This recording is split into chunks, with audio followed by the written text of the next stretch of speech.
Happens. Hell yeah. Whatever happens, happens. All right. So, Banana milk coffee. Yep. thanks for coming. Yep. Welcome to the show. I have much. Graysin Slade and Slade, yes. Kayulah. You guys want to give yourself a better introduction than that? Sure. So I'm obviously Graysin Slade. I was a one-man band, and then I met Kayulah on the road here, made her my bassist, and now we're doing kind of a duo thing. We have the drum track usually. I have a drummer actually that's only going to do this big show, and now I'm going to be trying out some other drummers. But yeah, traveling act right now, and Kayulah here, my girlfriend and bass player. Introduce yourself a little. Okay, I did it for her. So you say like made her your bass player? Is that like, was there a contract she had to sign in blood? Was this like some Faustian bargain? No, so she never played before. Never thought she had musical talent, right? I meet her at a show in Sevierville, and we hit it off, stuff like that. We were together for a few months, just never thought this would go to music. I just thought, this is my girl, come to my shows, we do our thing, right? We were on this trip to get my car actually in Texas, right? And we stopped at one of her friend's house that she knew over there to stay the night. And he had a guitar, she was kind of messing with it, and he mentioned about playing the bass. And I was just like, I have a bass. I make these tracks. I'm a one-man band, right? So, but like 2022 version, right? So not with the harmonica and the cymbals and all that, right? Like I have my backing tracks that I've already played the bass on, already done the drum tracks and all that stuff. And so I was like, I have this bass and it's right-handed. I play upside down on that bass, right? Because I'm lefty, but my bass is right-handed. So I was like, you want to try it? And so we get back to her house and starts playing it. She picks it up real fast. And I'm like, you might be a natural. I mean, I'm just saying, like I'm not trying to push you in anything. Maybe it's a hobby. So then I go to Texas for part of my tour. I come back and then I'm like, hey, you want to play a show in a week in Chattanooga? So I start teaching her, and she just picks it up. 2 of my songs, right? I said, you learn originals, because if you mess up, no one knows what happened, right? So she just 2 songs turned to 4 songs, and so it's just weird how it developed. Never knew I would have her as the bass player. She never knew she'd be playing bass. It's crazy. And I don't have a background in music at all. I have a background in theater, so like performing in front of people wasn't a problem, but the bass part, he just had to teach me. Yeah. And we speak the same language, I feel like. I'm a self-taught musician, right? So when I'm teaching her, it's not with all the theory and stuff. It's more like so I taught her a lot of 12-bar blues at first, and I was just like, I just kind of taught her the pattern. And then I was like, and then just move it down by the key. And if you don't know what key it is, I'll just tell you. Start at fret 3 or something, or start at fret 5, And then she was just like, I get that. And she would just play it. And now she's starting to learn more about what the actual key, the notes, and all the stuff, right? But that just got her on board. It was really cool. So do you have like an ear for it? Like, does playing by ear help you at all? Or is it pretty much memorizing and like playing? Because I couldn't imagine being my age learning, like starting from scratch with music right now. It's hard to put myself in your shoes. So, well, I'm very math-minded. So most people who's ever talked to me about music, I have no idea what's going on. But he's also kind of math-minded. So when you look at the patterns and more of the structure and less of like the theory or the keys or whatever, I'm learning that after the fact, but just, I don't know, just the way he taught it was easy to pick up. Yeah, interesting. And for anyone else, like I said, listening to this show, and if they ever think like you think, right, I couldn't do it. And let's say you never, like there's someone listening right now who never started playing and they think they're too old. Maybe it's just the way somebody's teaching, right? And I'm not saying I'm the best music teacher, but maybe find someone who's like me, who's not the best music, and I'm doing quotations, I know I can't see that. Air quotes, right? Air quotes. But just saying like again, find someone maybe who isn't the guy who's gonna start teaching you too much theory. It's gonna go over your head. Because I said she learned fast. Now she might just be an extreme natural. Well, I get overwhelmed kind of easily too, so like he knew that going into it, and we had to Yeah, okay, this is too much. Don't teach me anything else today. Let's just practice what you just showed me, even if it's the smallest, simplest thing. Build on it the next time. Yeah, and that's why I said taught her with 2. I was like 2 songs, and then we played like, let's say maybe 3 or 4 shows like that, and then I was on break before the next tour, and I was like, let's try to get to 4 songs now, right? We have like 2 weeks to learn. I was like, you could learn 2 more in 2 weeks, and then it just grew from there. And then her skill got better, so then it started to be able to push Pick her up songs faster. faster. Yeah, because then she started noticing the patterns are the same. Where it's like, that's like almost the same exact song. And I'm like, yeah, it is. It's the same thing. It's just one thing's different on the change or something, right? Yeah. Right. Yeah, so she started picking stuff up. But also playing with the drum track, like the drum track doesn't mess up. Yes. So as a bass player, like that was, it was my backbone. Yeah, got her started with that, and then introduced her to live drums because I wanted her to feel that. I was like, you gotta know, it's beautiful, right? When all pieces can move a little bit, but it's scary when you're really fresh because one little thing off and then train wreck. You know what I mean? Like if you're fresh, right? Absolutely. Yes, especially her performing like in front of crowds when like you just started playing like last week. Like that's a lot of pressure to have a drummer maybe do a different fill and then ruin it, right? So the drum track helped her out a lot.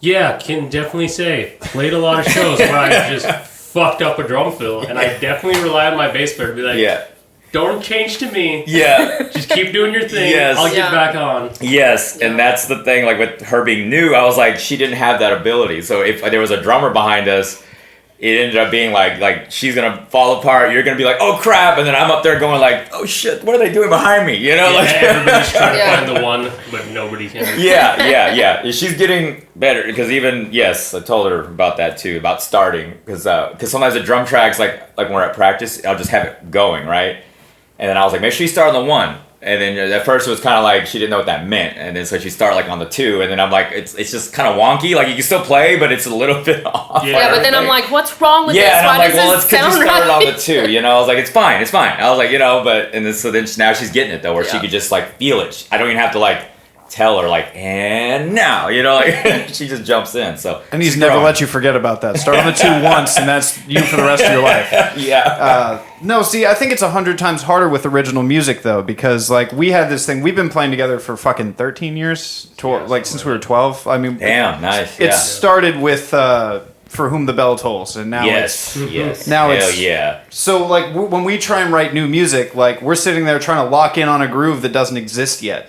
And our first week of writing this like new set of songs right now is like fuck because like it just won't add up. Even if it's something simple in 4/4, there's times where it's just like the groove isn't there. Yeah, it's like trying to hit a moving target because when you have original music, you don't have anything to work towards. Yes, I totally get that too. Because like with covers, like the fill for In the Air Tonight is the fill for In the Air Tonight. No drummer's gonna fuck that up, and there's a reference track, and you can like rub their face in that. Yeah. But with your original stuff, especially if you haven't even recorded a demo of it, there's no, and everyone's going to play it different. If you have different drummers, they're going to fill different skill levels. Like the band I play drums in, I'm not a drummer. So I always take the easy fills, always take the nice Pat Boone, Debbie Boone, whatever the fuck you want to call it. Yeah. So make it fit. So I definitely applaud you guys for that. So how long have you two been doing your duo stuff?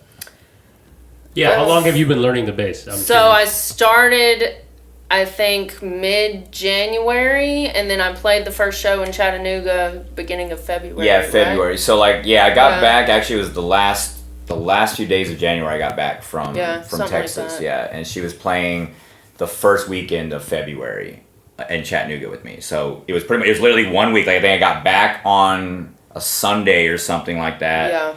And had her playing on Friday, so less than a week actually in Chattanooga, and then the Saturday in Newport, which is a little further, in the middle of nowhere over there. But so it was really quick. She had a little bit of time before I went. I taught her for about a week before I left to Texas in December, and ran her through. And but she didn't practice while I was gone, so I had to kind of refresh her. But I knew she had the talent at that moment because I was like, man, 1 week and you already learned some stuff. She didn't play in front of a crowd, but I saw the potential. Yeah, and so she's been playing since that first week of February, all the tours since then till now. Yeah, but it's different because we play every weekend, so I've had like a whole lot of practice, but sometimes like even like a sound guy asks me a question, I'm like, I don't know what that chord is. Yeah. I don't know what you're talking about. Like last night we had that happen actually. They try to talk to her and give her and like go over stuff, and then I'm just like, no, talk to me and they're just kind of like, and I'm just like, look, I'm not trying to be rude. I'm trying to explain it to them in a way that they understand. Where I'm like, I'm not trying to be like, I'm the guy who runs everything. Like I'm not a control freak. It's just that literally, you're not speaking her language. She's just kind of going like, and then she comes over to me anyways, and then it's like, this guy said something about that, you know, you need to turn blah, blah, blah on or whatever, you know, or there's too much delay or she's like, I don't know what that means. I'm just like, it's fine. Let me go check what's up with my amp or, you know, something, but she doesn't know anything that's happening up there, you know. You know, do you want to go out of the PA? And then she's just like, what does that mean? I'm like, it's cool, you know. You know how to go to make sure it's all set up. Yeah. She's still learning. She's fresh. Oh, yeah. Jay's not that bad. It's the musical terms he doesn't know. Everything. Oh, yeah, dude. When keys, chords, I'm just like, all right, I'm out, going for a smoke. Just call me when you're all done with this musical shit. Dude, he hates tuning. Like, just the concept of tuning is just like... dude, if I get into when I get called into, you guys want to play drums? You want to play drums for our band? Sure. Yeah. Walk in there. They're like, all right, guys, let's tune. I'm like, I'm fucking leaving this band. I'm not. Y'all get tuned up before I even come there. Yeah. Yeah, I'm just a drummer. I'm a stupid drummer, but... Yeah. Great attitude. Love working with him. Great attitude. Yeah. No, you gotta be you know? Like, I have my things too. Like, one of the things with other musicians is being prepared, right? Like, coming in and being like, okay, like, let's play these songs, and they've never looked at the song. Like, they never looked at any of the song lists. They expect you to teach them the whole song right there. And that's one of those things I'm just like, you didn't look at the covers or the originals, which are on YouTube. I sent you all the videos. That's one thing that makes me want to be I have to leave now, you know? No, absolutely. The least you can do is listen to it. Yeah. The least you can do is at least listen to it, and even if you don't know it yet because you're not vibing with it, but understand what I'm talking about when I say there's a stop in the middle, and then we come back in, and then they're just like, what? Yeah, you gotta do your homework on it. Yeah, do the homework. Sure. Yeah, that bothers me. Know where there's a bridge, know if they key change, whatever. Yes, or I Just have the one of my fucking songs that form. has a tempo change, right? Right. And it's like, and you have to literally like stop and then she has like a little bass, little intro solo with that, and it slows down, and it kind of goes with a cool groove. And sometimes they're just like, what? What do you mean? Well, but I think the bass intro to that helps the drummer out because the tempo is changing so quickly, you know? Yeah. But yeah, just that's the thing that bothers me. Yeah. So I get it when you have your thing where you're just like, you know, this is my thing. It's my pet peeve. I gotta have it, you know? So being a one-man band, like, especially you said being a one-man band in 2022. Mm-hmm. So what was your approach? Because obviously you said you didn't do the traditional bass drum on your back and like the shaky graves kind of thing. Yeah. So like you had pre-recorded drum tracks, maybe used Ableton or something. Break that down for me. I used GarageBand. Fair. So I had bought a MacBook and it already had it installed, right? And so I just started playing with it, trying to do stuff. And I had a band at the time when I bought the laptop. Just, you know, I was just doing some other stuff with it. My drummer got sick on one show, and this is back in Texas, in San Antonio. So that day he tells me he can't make a show. And I'm like, crap, you know? So I'm like, you know what? There's this program on my laptop. You know, I talked to my bass player at the time, and I'm like, I'm going to make these tracks, set the tempos down, and we're going to just see if it works, right? We do it. We play it through the PA. It sounds cool. It's a big show, actually. There was like 100 people there, and I was just like, so it worked. And I was like, okay, that was cool. Okay. Then the bass player bails on me on a show, right? Later on, right? And so then I'm like, I record her parts of the bass, you know? And so then I'm just sitting there going, I have the whole band in this laptop. And I'm like, what do I need these people for, right? And they can't travel with me. And so that's when the one-man band starts to come into my mind, where I'm like, it was hard to do it before because first splitting the pay, travel, you know, you can't fit all these people in one car and all these things, and they have lives, right? You know, like you can't just be like, hey, you want to come on the road and live my dream with me and leave all your family behind, you know? Like so you got kids? Right? You're just like, there's postcards. Come on, man. I think this bar has daycare. Yeah, exactly. Yeah, exactly. Yeah, they got a cool spot in the back. There's a patio. The smokers love hanging out with your kids. Oh, actually, there's a 24-hour play place. We can drop your kids off there while we play. Exactly, right? Exactly. So that's where the idea came in my mind. And so then I was still in Texas, played a few shows with the laptop. I started doing like other kinds of shows like restaurants and little farmers markets, things like that. And so I started just growing my set list. Then I started opening up for other bands in some of the clubs down, like the metal bars and stuff. And it was just, everyone loved it. They were liking what I was doing, so I was getting confidence, right? Then I was like, I always wanted to go on a tour. I never had left yet, and just wanted to say I did it, right? And I was just like, but I'm not gonna just sit here and wait for someone to like grab me up or something, right? I'm just gonna make my own tour. Just gonna go call places, set up a route, and do my thing, right? So you were your own manager? Yeah, I do everything myself. I still do everything. Fuck, bro. I do my own. I do the tracks. I do the graphic design. I do all the marketing, posting. Yeah, I do everything. Yeah. A lot of work. Yeah, it is. I do my own sound most of the time too. You know, unless there's a sound guy there at the place like last night. But most of the time, I do all the stuff, and I have my wireless thing, so I go out in the crowd and I make sure it sounds good before we start the show and stuff. You know, and usually I have my little board there just to do some tweaking right next to me. Like it's not out in the middle of nowhere, you know. So yeah, I do everything. It's a lot, yeah. But to cut down on cost and all the production, I just do everything. But yeah, so I started calling some places, and I called out in Tennessee and Alabama. That's where I want to head, because this was like the shutdown time, right? And I was looking for places that still were doing stuff that weren't as restricted, right? So that's what I was like, well, the South is still rocking out here. So I call up some places, and they're like, yeah, we just don't have that many bands anymore because a lot of people broke up. And so I was like, well, if I came out here, would you hire me and let me play? And I told them my thing. It's a one-man band thing, but it sounds like a full band. It's got the tracks and everything. I played through a PA. And they're just like, hell yeah. So I came out here, and it was born. Just did, I think, maybe 4 shows the first time, and went back to Texas. And then I was like all pumped, and I was like, that's so cool. It felt so good to be on the road. Like I felt like real for the first time, you know, like a real touring musician, you know?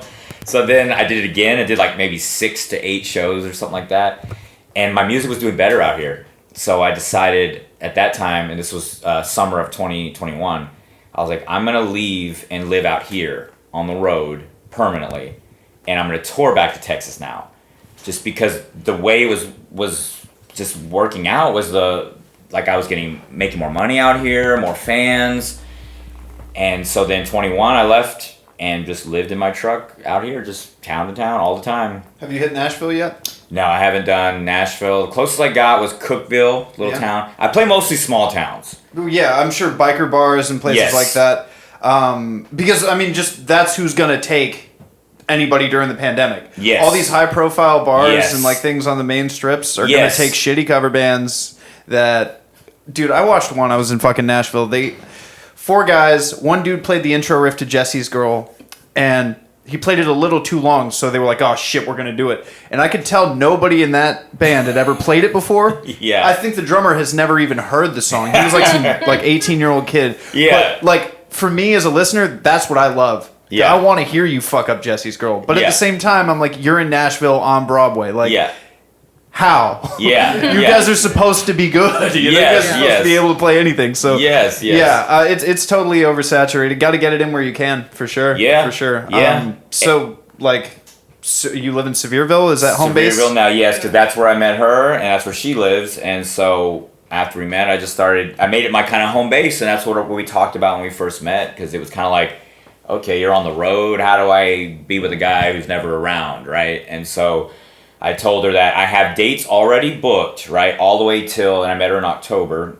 I have dates booked till, I think, January, right, all the way down to Texas. And I said, well, once I'm done with that, I will start to book around you, as long as you're cool with pushing through with me for this time, right? Because I can't cancel. I've never canceled a show, ever. So, like, even those guys dipped on me, I showed up, no matter what. I always show up. And so I was like, I can't cancel on anybody, Texas. No, I got to go. It's what I do, you know. And so she stuck with me, and then now I've made it my home base and now she's my bass player. So now we go about 2.5 hours in a little radius with her. And when I go further, I go my one-man band thing, like down to South Alabama and stuff. Nice. And you sing? Yeah. I'm singer, lead guitar. You have to. Yeah, exactly. Yeah. And that's one thing about being the one-man band. Like, if you are going to do this, you have to be a singer, even though I only wanted to be a guitar player at first. But I had to grow into that role, and you have to be a frontman too, not just sit there and you got no one around you to highlight. You got to be entertaining. You're one man, you know. And the manager and the sound guy and the graphic artist. You got to learn all these things. Yeah. Yes. No, I started with a fucking Squier Strat and a fucking Vox amp, and then here I am. Yeah. And, like, it keeps going. I keep learning more shit that I didn't know about. I was studying some fucking sound thing about, like, I don't know, some kind of Corleone effect bullshit with amps. I don't fucking know. Corleone effect. Yeah, bro. It's like like when they make you an offer you can't refuse. I remember I spent like 6 months learning fucking impedance, and I was like, "Where's the fucking love, man? What happened to the rock and roll?" Now I'm learning how speakers work. I'm a fucking electrician now. Yeah. Jesus Christ. There is, yes, the sound guy last night was talking to me about that. Actually, and I was just like, I get what you're saying, man, but like, I don't really know what to do about it, like... Tell me something I can do. Speak English, motherfucker. Yeah, and he brought up some points, he looked at one of my little charger that I had bought for this little... I have this pedal, but it's a suppressor pedal to keep, like, the gain buzz down. Like a noise gate. Yeah, and so I had it didn't come, I think, with the little... the plug-in, right? So I bought another one off Amazon that I thought matched it, right?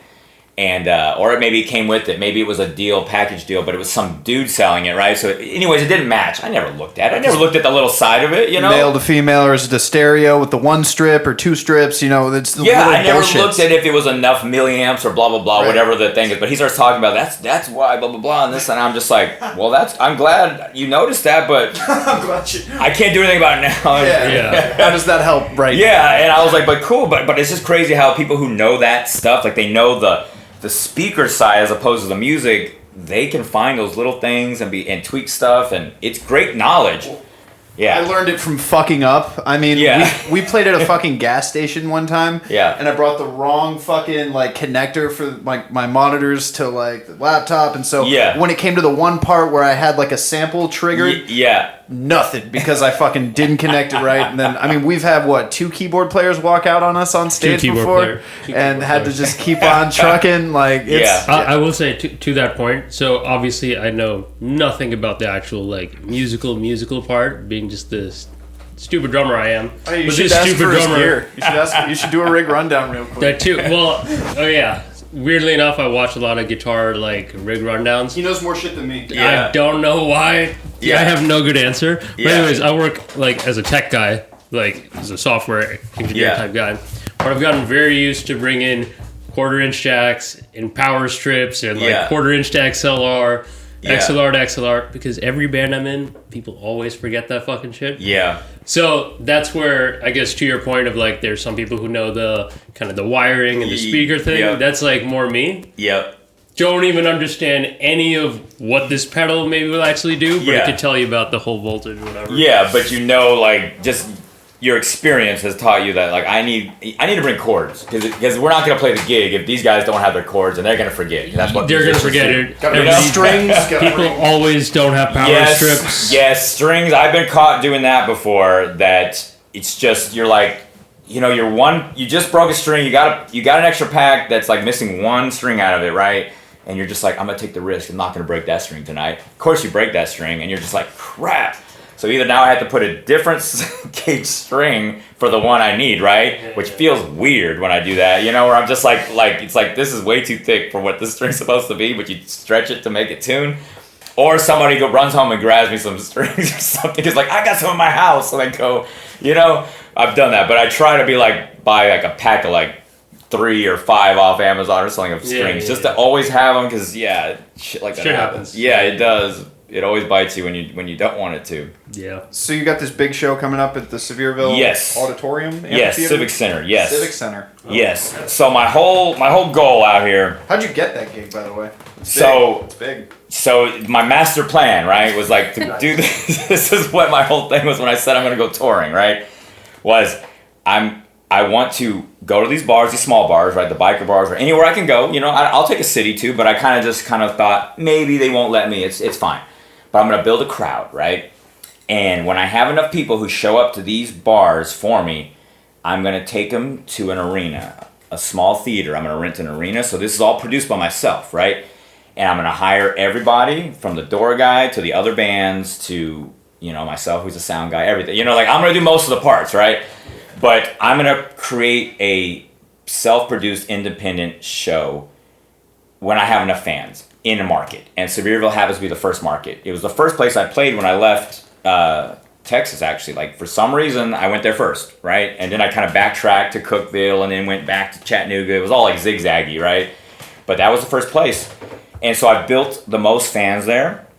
And so that's what it's all about. So I'm bringing a band from Chattanooga. They're called Days of Deception. They're opening up. They're just some guys I met on the road while I was playing. They came to one of my shows. I like to kind of give back and be loyal, right? When I meet somebody, if I feel like they invest in me and like me for who I am and not just trying to like, use you or whatever, right? For like, hey, can you fill in on this show? Or can I steal you as a guitar player for my band? Because there's guys who do that stuff. But if they really think like, no, you're cool, I like you, I want to give them back for coming and meeting me and giving me that olive branch, because they can, you could be a jerk and run you out of town, right? And be like, oh, the new guy, let's treat him like shit, or just talk mad shit behind your back to everybody, like, oh yeah, don't go see that guy. Yeah, he's a sex offender. Yeah, he's a racist. And then nobody sees my shows, and I'm wondering why everyone hates me in town. And then I just say, screw this town, I leave, right? Right. But they offered me that olive branch, so then I called them up and I said, hey, I got a show in Sevierville, would you travel? And they said, yeah, hell yeah. And they want to get new markets. I'm like, that's badass, okay. So I got them as the opener, went and found a drummer that I opened a show, a band from Knoxville, Southern Steel, kind of a Southern rock kind of cover band. They play a lot of shows around here, but I opened for them once. I'm pretty sure I've seen their ads on Craigslist, actually. You probably have, because they play a lot. They're older guys, right? Older dudes, yes. Yeah. And they play a lot. And so I opened for them one time in Sevierville, and so we stayed in touch ever since then.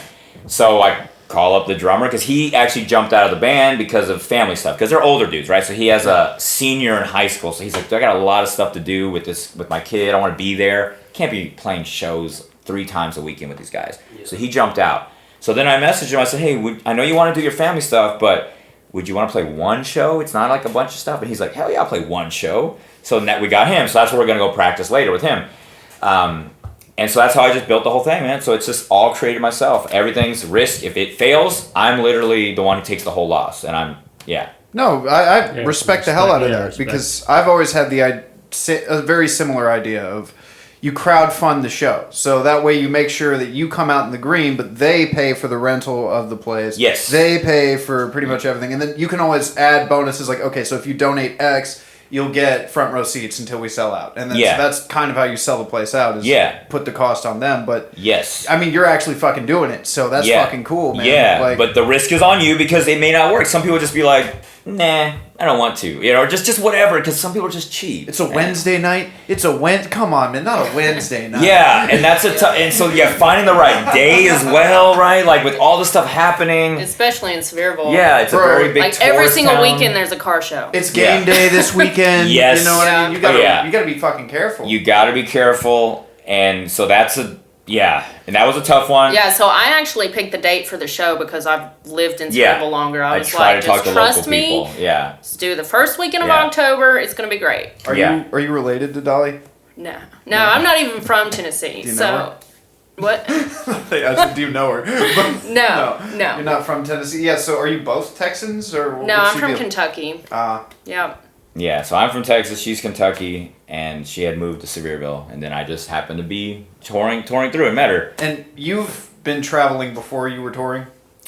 Well, no, I mean, I have traveled before in my life, just whatever, but this was my first, I'm just on the road doing it, man, that's what 2020, December, I was just like, I'm out doing this, and I just took off and did some tour, I sold everything, just said, screw all my stuff, I don't need anything, and, and then I went back that last time to really cut ties with all the stuff I needed to, I put my car at my dad's house, because I was like, I don't have anywhere to put this anymore, and then I took off, and, so it's been a ride, man, living the dream, but it fits my personality. The other times I had traveled, I kind of always just liked driving and on the road, and now it's a grind, sure, and of course, I mean, if I could just teleport, I would take that route, right? But I like to enjoy the moment, even if it's not the best moment. Right. Learning to live with your feelings and all that. Yeah, because I mean, it's easy, especially with road life, to pick up addiction. Yeah. I totally picked up alcoholism when I was road bumming around. Yeah. I moved to Knoxville a year ago, kind of sight unseen. I was also doing a traveling thing with some drums. Yeah. And I found out, I got accepted to UT, because, I have half a degree, and I was going to finish it here. I had no idea I was going to be here. Never been here before in my life. Yeah. So, this was a year of not living out of my car and not fucking being in a different city every day. Yeah. So staying in one place in a year really like left me with a whole lot of shitty habits that I picked up on the road. Yeah. It's acceptable when, you know, you're not anywhere for any length of time, but like, you know, once the people at the gas station start looking at you and going, no alcohol this time? Damn, And then you're like, oh, fuck, now I have to go to a different gas station? Yeah. Fuck. Or they stop carding you, you know. Oh, I've long since stopped carding. Yeah. You know, see, you call it alcoholic, I call it gas station celebrity. Yeah. Yeah. I'm signing Yep. autographs. Fucking A. Yep. Hell yeah, man. So, what's the date on your Civic Center? It's coming up, right? Yep, October 8th. So next Saturday. So it's a week, about a week away. Yeah, Saturday, next Saturday. Nice, Yep. nice. From what time to when? 7 to 10. Wow, so it's big. Yeah, 7 to 10. So the other band is going to do about an hour, and then we're going to do the last 2 hours roughly, you know, with the change up. So it's going to be, you know, 10 minutes off here and there for the bands, you know. And I'll be singing for the first time she's at gonna, this one. first time. Oof. That's Yep. something to see. Come out Yeah. for that. Hell yeah. Which is also interesting because I officially quit smoking cigarettes about 2 weeks ago. Congrats. And that has helped me so much with the singing. Have you read the book? There's a book called The Easy Way to Quit Smoking by Alan Carr. No, I had my own method. Nice. So I went down like 1 cigarette a day each week. So I started at 8 a day, and then the next week was 7 a day. So I spent 2 months quitting smoking, but it's so much better because I wasn't, you know, a terrible person. Yeah.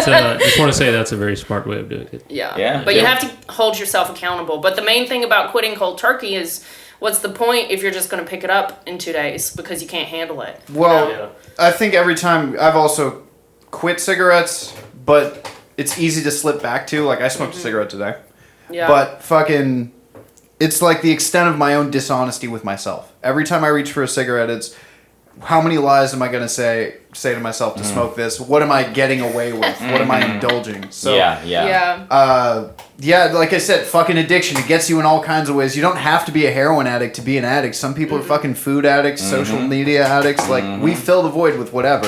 Yep. Yeah. The food ones, I feel like probably the worst. I'm a rig rundown addict. Actually. Yeah, dude, just out here I'm watching those, but I gotta stop. filling your hole with the neural quad core or some bullshit. Yeah.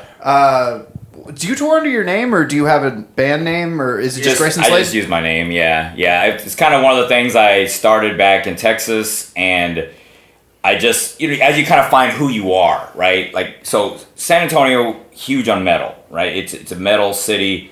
Used to be like the heavy metal capital of the world back in the day. Like, all the metal bands used to come through there.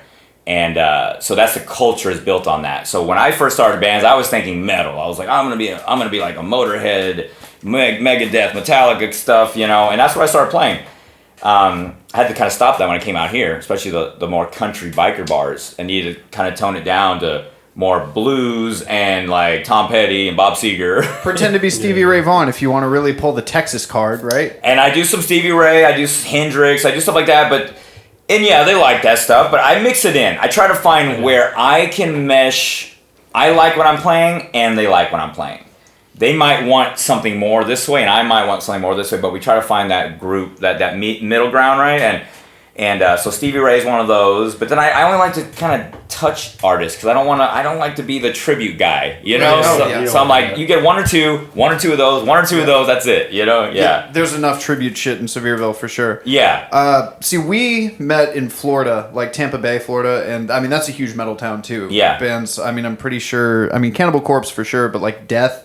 Fucking Trivium. Like there's just so many bands. Yeah. Creed started from Tampa, but like yeah.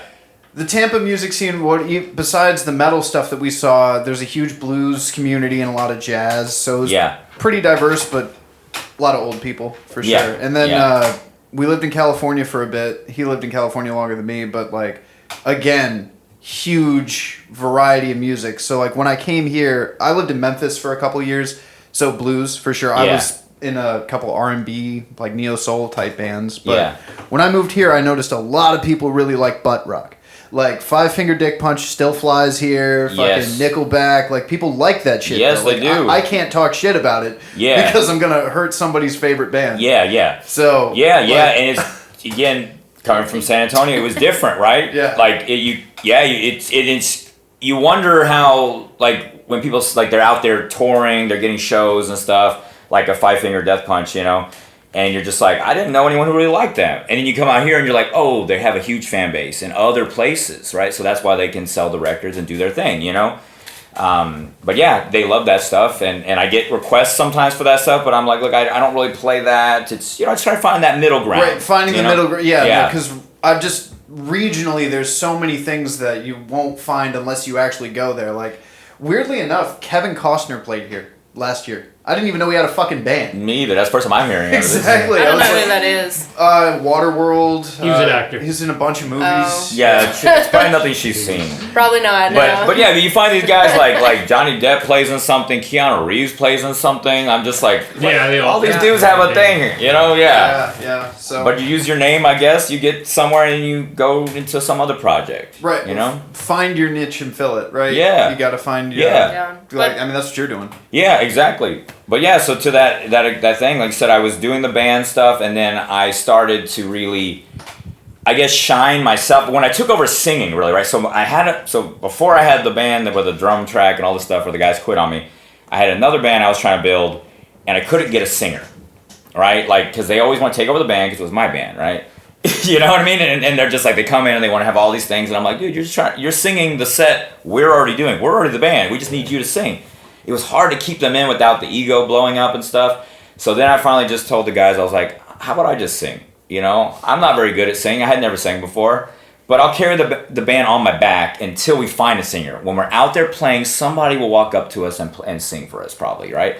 And then people just loved what I was doing. They were like, this guy's crazy. He's singing, he's shredding guitar, he's running around the room, he's doing it all. That's my thing. I guess that's where they started calling me the Metal City Madman, because I'm just insane. Like, I do all this shit, and I do the sound, and I'm the manager. Like, it's my band practices at my house. I own all the equipment. It's just like it's just, this guy's crazy, you know? Well, you're making it easy on everybody. Yes. You're eliminating all the excuses. I will say he's definitely a madman, because we started planning this show 6 months ago in May. I had been playing the bass for 3 months. He's like, all you have to do is learn 6 more songs and write another one, and then we got to keep working on the ones that you already know. And it's like, when do I have time to do this? I have a full-time job. We got like 2 to 3 gigs every single weekend. But we made it work. Yeah. But he definitely pushed me to the extent of my abilities. Like, she literally just finished the last song. He has high expectations of anybody that works with us. Yeah, I think this weekend or last weekend. What? Last weekend was the first time she ever played the last song, my last original that she learned. So she just finished the list I gave her to finish. Like, literally, we're 1 week away from the show, you know? But I knew she could do it. 6 months. She did it. I was right. You're lucky to have found somebody who goes along with you, though, because so many people are, like you said, their ego takes over. Oh yeah. I want to learn your fucking songs. Yeah. Yeah. I've done that to people before. Yeah. Like, I've had people be like, all right, let's start a band, then come at me with all these songs. I'm like, no, let's start fresh. And like, no, let's learn these songs. And they only have 4 songs. Yeah. But I'm like, bro, I'm not going to waste the brain space to memorize your fucking songs. They're Yeah. simple ass shit. Like, yeah. So, no, I totally get it. You're totally lucky, because I'm just as bad. Yeah. But I feel like it is also different for us because we are together. Yes. And I'm like, man, I want to quit my job. I want to do this. I want to do that. And it's like, everything depends on getting this music career up and running. Yeah. So she's invested. I'm definitely driven yeah. to do it just as much as he is. I just don't have as much confidence in how much I can actually pull off. Hopefully you're building that. Yeah.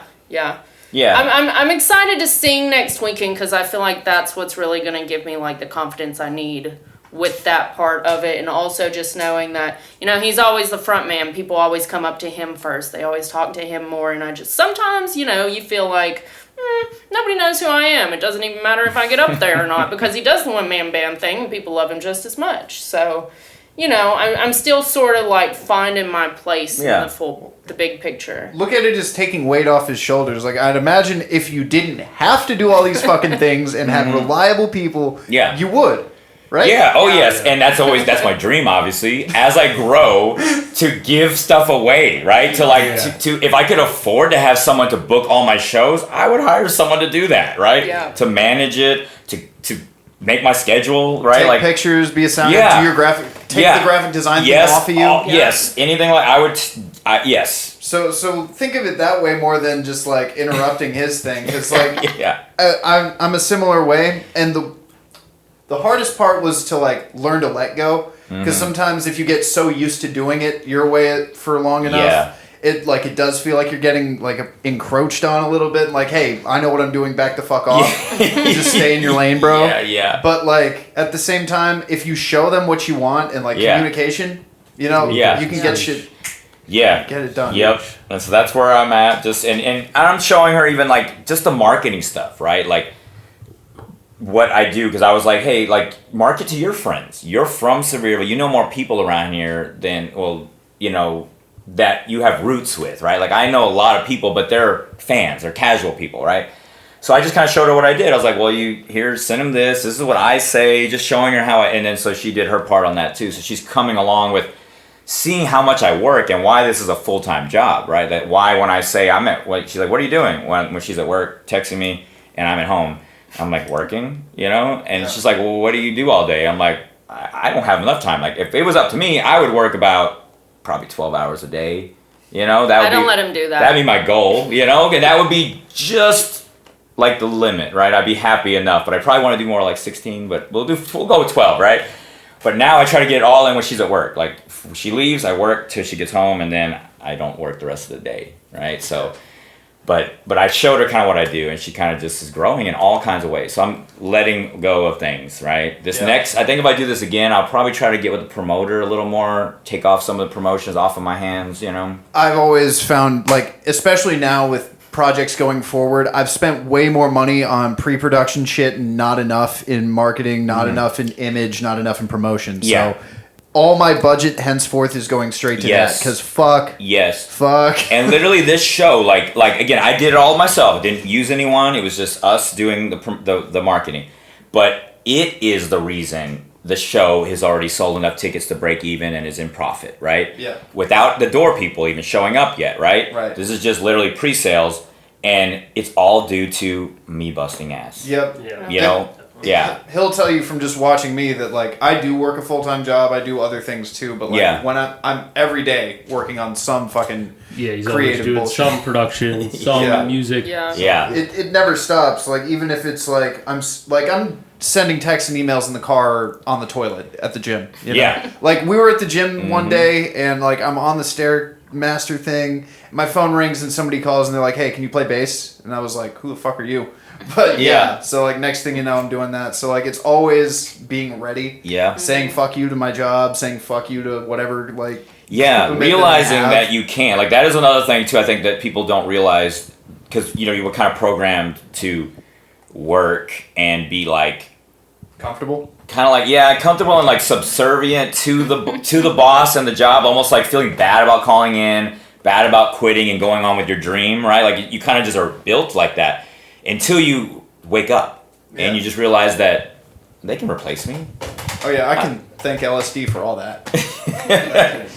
But that's a moment of clarity that I feel like more people, and that's really one of my goals out here, is just inspires people. Like, if it's not really about buy my music, like me, make me money. It's more like if I could just inspire people to be like, yeah, screw my job, I want to live my dream. Now do it in a structured way. I mean, I don't say go out there and just like be homeless and then literally die next week and then I feel bad, right? Yeah. Save some money, right? Work a job, save money, get your craft down.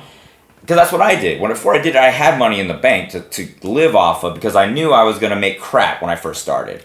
Yeah, but it's funny he said that, because when we first met, I was ready to quit my job, sell my house, and jump on the road with him. That was the plan. He talked you out of that, I hope. Well, no. He was like, okay, let's do it. And then my friends thought I was absolutely insane. And then we didn't know each other for like a week. Yes. Yeah, it was great. Yeah. And then I was they didn't like me very much. Came to my senses a little bit. I was like, okay, maybe I'm being a little dramatic. And maybe we should wait just Small a little steps. bit. Yeah, small steps. And so she was like, we should get a trailer to live in.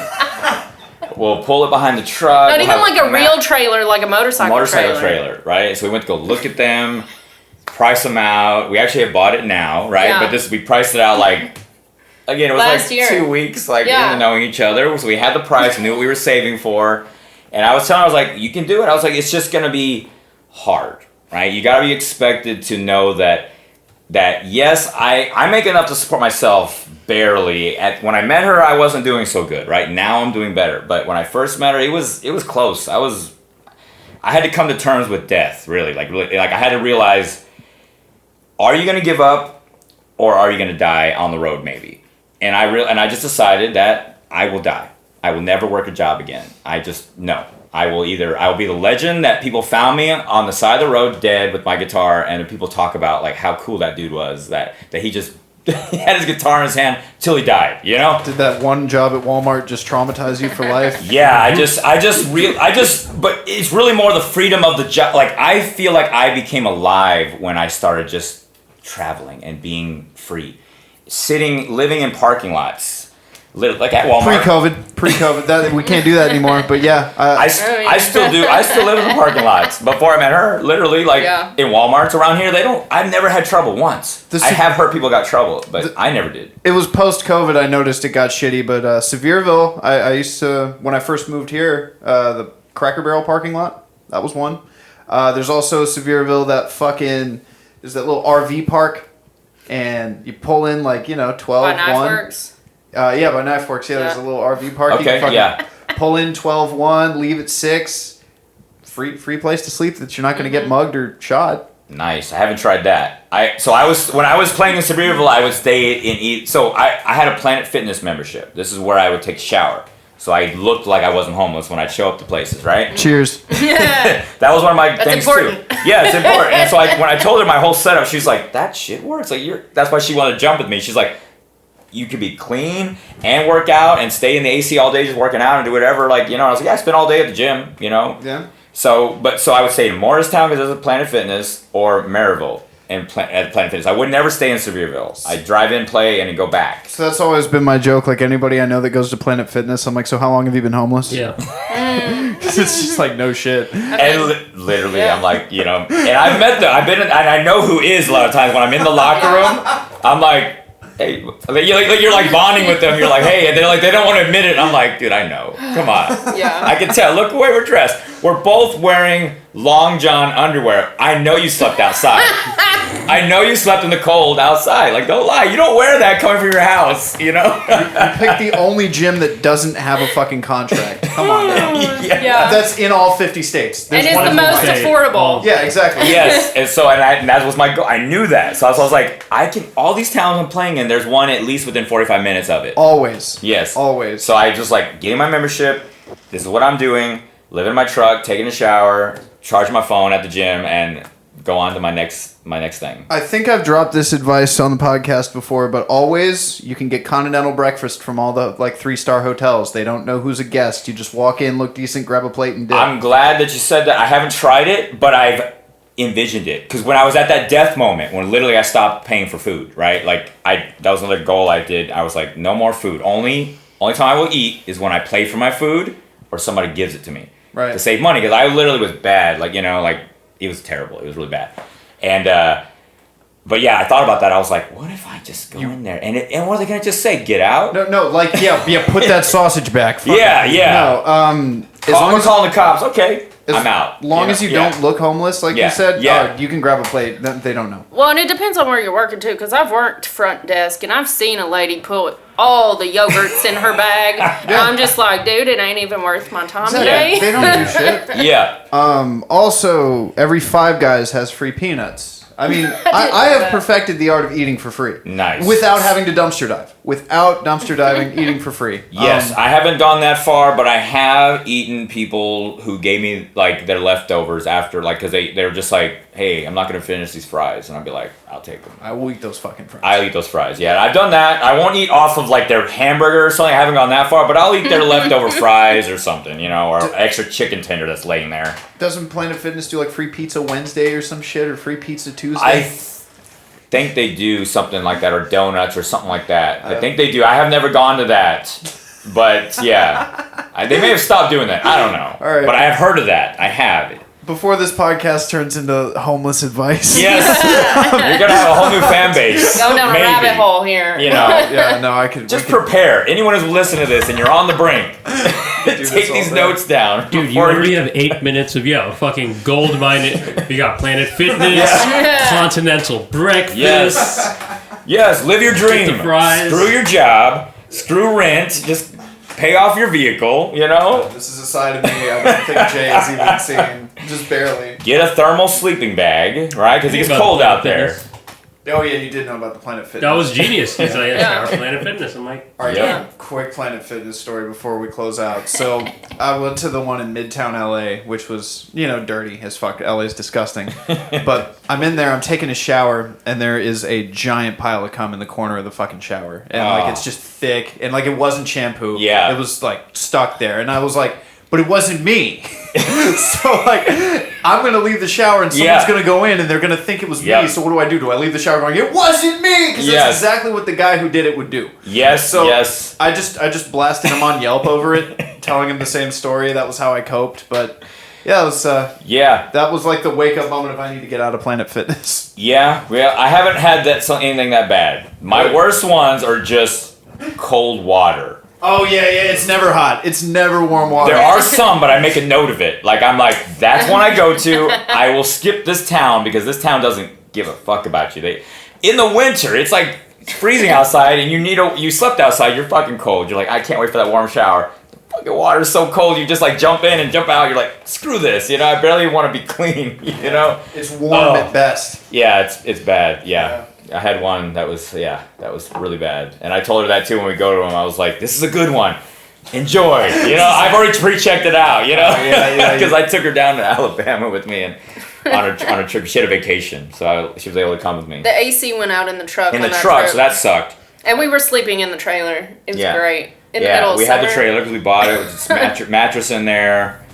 Yeah, but it was a little hot. This is good weather for it. It was in August, so it was a little hot still. Yeah. Just we 1 month too early. So you got albums out. You got anything anybody can find anywhere. Spotify. Anything you want to plug. Yeah. The main thing is the big show. If you are in the Sevierville, Tennessee area, come to the Civic Center October 8th. It's 7 to 10. There's an after party at Screwball's, my favorite bar there, the one that gave me the chance. Tickets are $20. You can get them online. Look me up on Facebook on the event page. You can get them online or at the door. There's fees and stuff like that. It comes out to $25, I think. But yeah, that's the biggest thing. Look me up on YouTube. Just look me up. My name's Graysin Slade with an I. With an I. Aysin. Just make sure you can find me. All my songs, all that stuff's on there. Aysin, yes. Yeah. So definitely look me up. And, if you want me to come to your town, if you're listening to this and you're not in my area, just shoot me a message. I always tell people, let me know where people are who like me. I will try to see if I can find a way to get to where you're at. Sounds good. Jay, you want to take us out? You want to play us out? We are #NotsUp. Thanks again, Graysin and Kayulah, for coming on the podcast. And everybody go see their show at the Sevierville Civic Center. Civic Center, yes. And the date on that is? October 8th. October 8th. From 7 to 10. From 7 to 10.